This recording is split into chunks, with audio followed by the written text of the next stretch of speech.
Hello friends, आज हम बात करने वाले हैं first Carnatic war. First Carnatic war किसके किसके बीच हुई, कैसे हुई और भारत में कहां पे हुई। A lot to know, a lot to discuss. और मैं हूं आपका दोस्त शिवेंद्र राजपूत। तो चलिए शुरू करते हैं।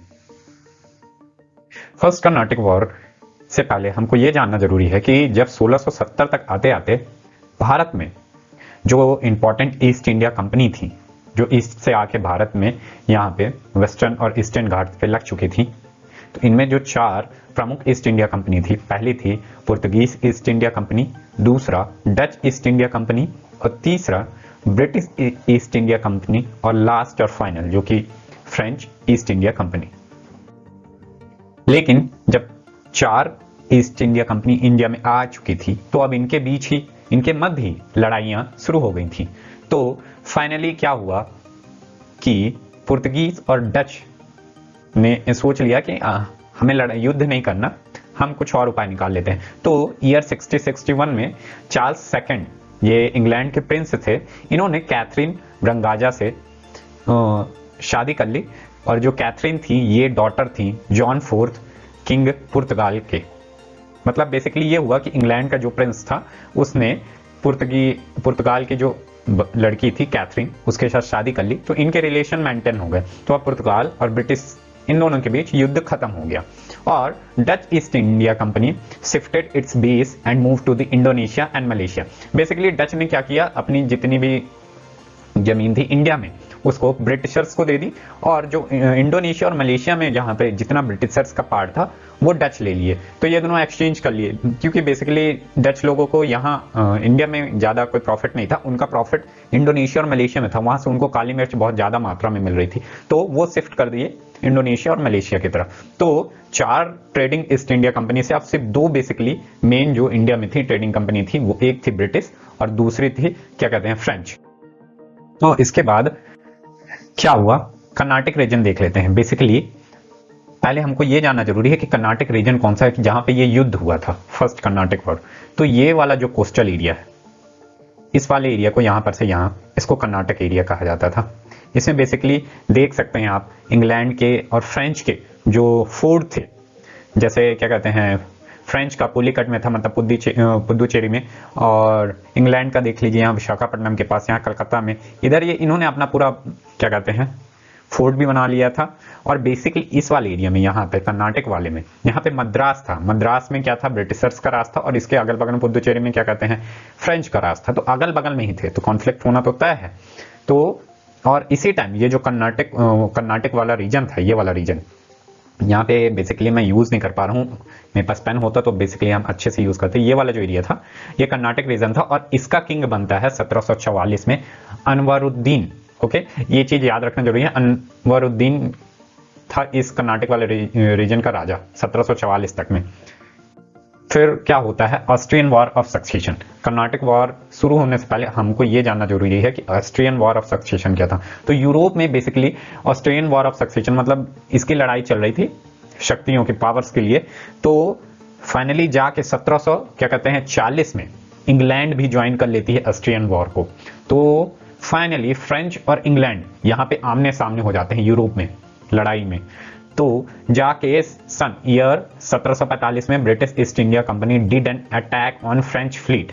ये इंडिया की बात है।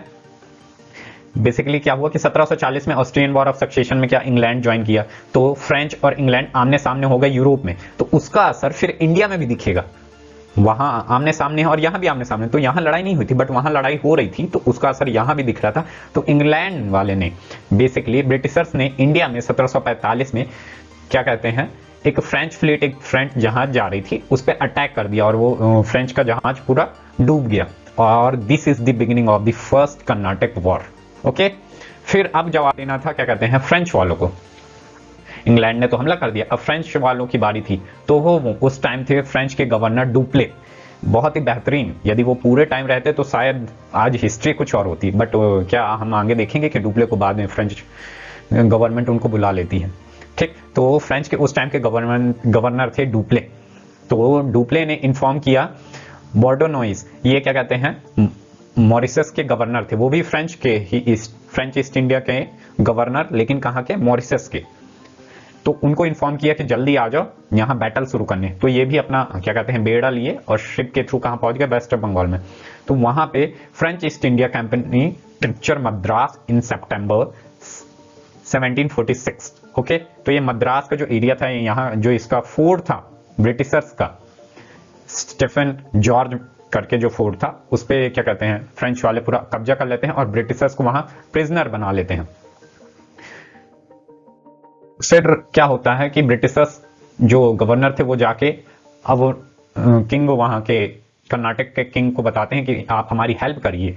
तो फिर जाके अनवरुद्दीन क्या कहता है कि फ्रेंच वालों को यहाँ लड़ाई झगड़ा मत करो, हमको कोई कॉन्फ्लिक्ट नहीं चाहिए। तो फ्रेंच वाले भी डुप्ले बहुत होशियार, उसने ऑफर दे दिया कि एक बार हम मद्रास जीत लें फिर इसको आपको दे देंगे। तो अनवरुद्दीन भी खुश हो गया, उसने फिर मना कर दिया, ब्रिटिशर्स को मना कर दिया कि हम इस मामले में कुछ नहीं कर सकते। लेकिन हुआ क्या, डुप्ले ने धोखा दे दिया, उसने मद्रास को जीता, उसके बाद अनवरुद्दीन को दिया ही नहीं। तो 1746 में अनवरुद्दीन अपनी ह्यूज आर्मी भेज देती है फ्रेंच पे अटैक करने के लिए, मद्रास के लिए। ठीक, ये देखो ये वाली आर्मी क्या है अनवरुद्दीन की, ये करीब 10,000 के सैनिक इसमें जा रहे थे और यहाँ करीब 1,000 सैनिक थे फ्रेंच के। तो इन्होंने भेज दिया अटैक के लिए। और यहाँ पे एक अदयार नदी है, इसीलिए इसको किस नाम से जाना जाता है, बैटल ऑफ अदयार। नदी का नाम क्या था, अदयार, और उसके तट पे ये युद्ध हुआ था, इसलिए इसको कहते हैं battle of Adyar. Battle of Adyar expose the weakness of Indian rulers in the comparison of European powers.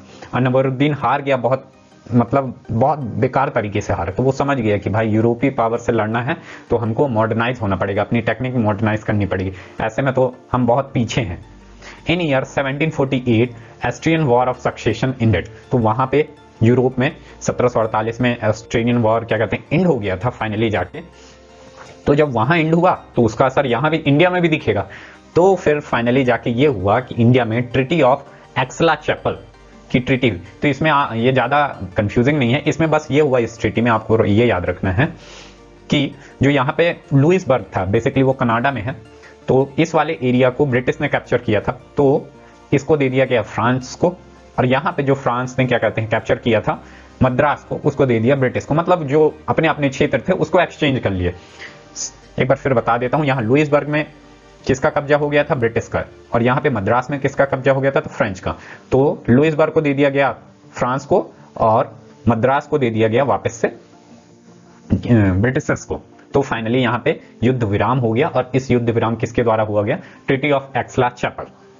तो यहां पर हम समझ लेते हैं कि फर्स्ट कर्नाटिक वॉर क्यों हुआ और कैसे हुआ। एक बार सीरीज में याद कर लेंगे तो क्या Austrian war of succession basically reason था जिसके कारण ब्रिटिश अटैक किए फ्रेंच पे, फिर फ्रेंच अटैक किए मद्रास पे, फिर मद्रास के बाद अनवरुद्दीन आया, अनवरुद्दीन हार गया, ऑस्ट्रियन वॉर ऑफ सक्सेशन खत्म हो गया, जिसके कारण aix-la-Chapelle की संधि हुई और फर्स्ट कर्नाटिक वॉर एंड हो गया। अब सेकंड कर्नाटिक वॉर हम पढ़ेंगे नेक्स्ट वीडियो में। At last but not the least, Shivendra Rajput signing out.